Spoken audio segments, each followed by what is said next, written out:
Hey everybody, it's Jason Blaha here, and today I want to chat with you guys a little bit about triceps, and I want to talk a little bit about pairing exercises together in programming, because sometimes a smaller exercise is actually a supplemental exercise to keep a big exercise moving. And this is going to be a little different than what people usually talk about. Usually guys who are coming from a much milder evidence-based approach who don't really understand training programming. You'll see guys like Jeremy Ether who do that, who might take a bunch of EMG studies and look at triceps and say, okay, these three different exercises, when combined together, will work all three heads of the tricep.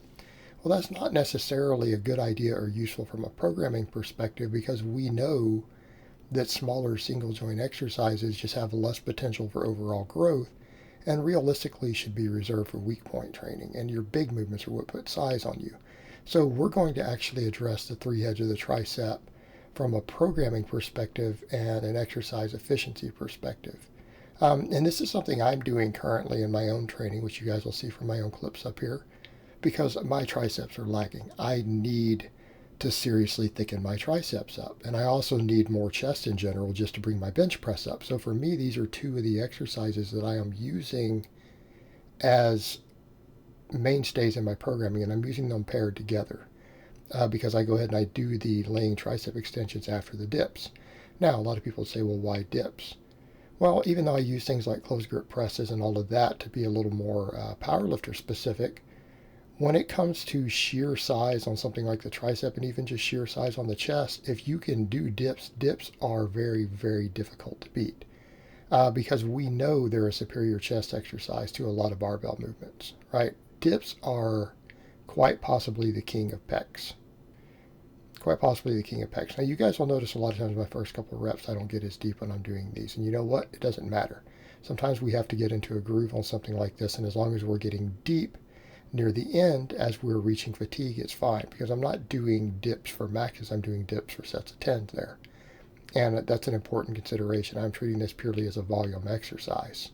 But dips do all of that for the chest, but dips also, when you look at the data on the triceps, they are one of the few compound movements that actually do significantly work all three heads of the tricep.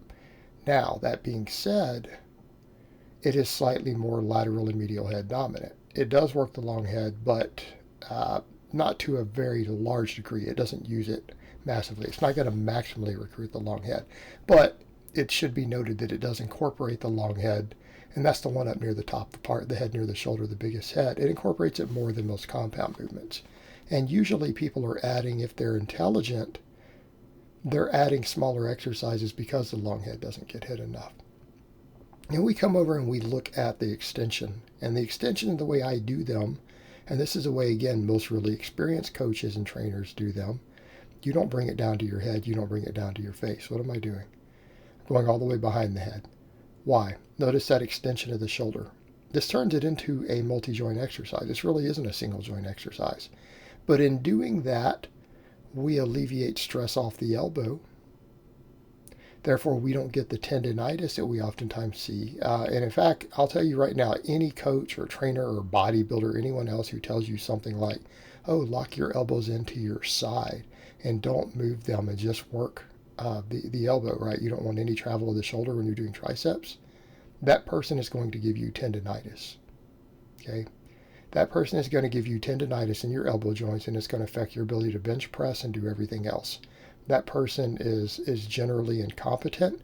They don't understand biomechanics. They don't understand the way the body works.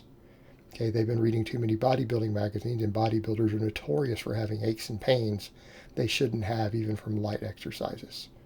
Okay, by doing it this way, we alleviate the potential for tendinitis on the tendons that insert near the elbows. Right, that's one benefit. Number two, what do we get?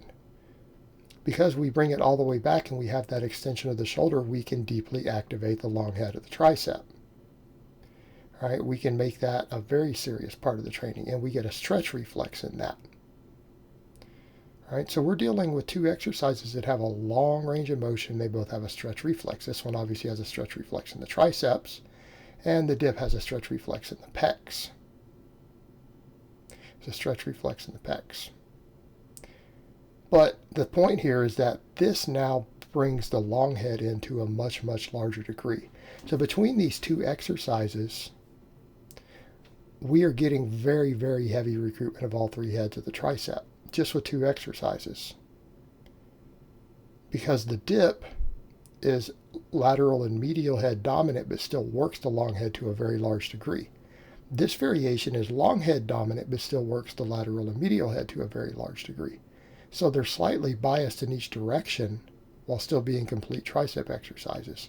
The combination thoroughly works the entire tricep. Okay?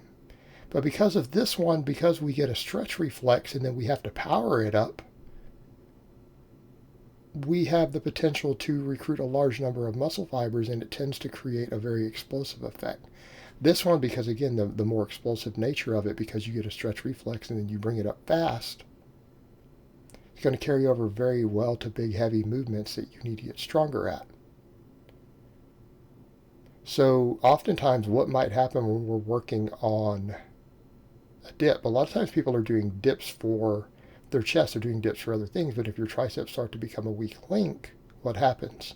Well, it's when you have guys like Louis Simmons will say things like, well, I know that I can bring a lifter's their bench press up by getting strong on the close grip bench press, but how do I get strong on the close grip bench press? How do I keep from stalling on it? And when you do something like this, you will find that oftentimes the weak link on the dip, which for many people is the triceps, can become the weak link on the dip in general. And because this addresses a slightly different variation in ratio, but still getting a stretch reflex and training in an explosive multi-joint manner, this exercise will tend to give very good strength carryover to the dip as far as the triceps are concerned. And again, a lot of that has to do with the multi-joint nature of it. Then when you factor in that the chest actually gets some involvement because of the pullover effect, we're getting an extra stretch in the chest. All right. This exercise, when paired together, will tend to improve your dip performance.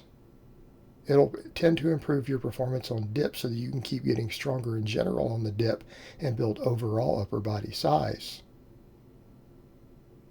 Right? So this is a case of looking at not just looking at what is going to make just my triceps grow. It's looking at a case of, can the synergy of these exercises help thicken up my entire upper body and put size on me in general while still being tricep specific exercises. All right, this is how we create synergy and flow in a training program. When we no longer think in terms of, hey, this is just the one body part, but we go over to a smaller exercise and say, which smaller exercise will completely finish developing a muscle that a big exercise works and builds heavily, and will flow into the performance of that big exercise. And how will that big exercise then flow into the performance and development of the rest of my program? All right, this combination has a potential to not only maximally develop the triceps, but just make you bigger and thicker and stronger all the way around. At least your upper body. Obviously, this isn't going to do lower body, but your upper body. All right, and this is how we need to think in terms of selecting exercises, because this combination is quite potent. And it'll work for anybody who can do dips. And interestingly enough, neither one of these is technically a single joint exercise. I do some single joint exercises, but these are still multi-joint. All right, these have an enormous strength potential. In addition to the fact that this will help bring up lagging triceps, these two exercises combined together can fully develop your triceps. And I'm not suggesting any sort of advanced lifter that this should be the extent of what you do that hits your triceps, because I do a fair amount of other pressing, obviously. Again, bench press on my bench variations, close grip pressing. But to really, really get the development for these lagging muscles, this combination works very well. And again, we have a flow of two exercises where the smaller exercise addresses the slight imbalance and bias in the muscle that the big exercise has.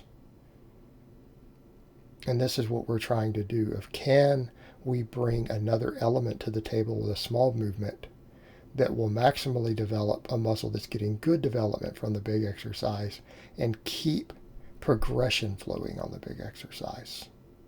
And this combination achieves that very, very effectively. All right, guys, well, that's really all I have to say on that today. I hope it's been informative, and I will talk to you guys next time.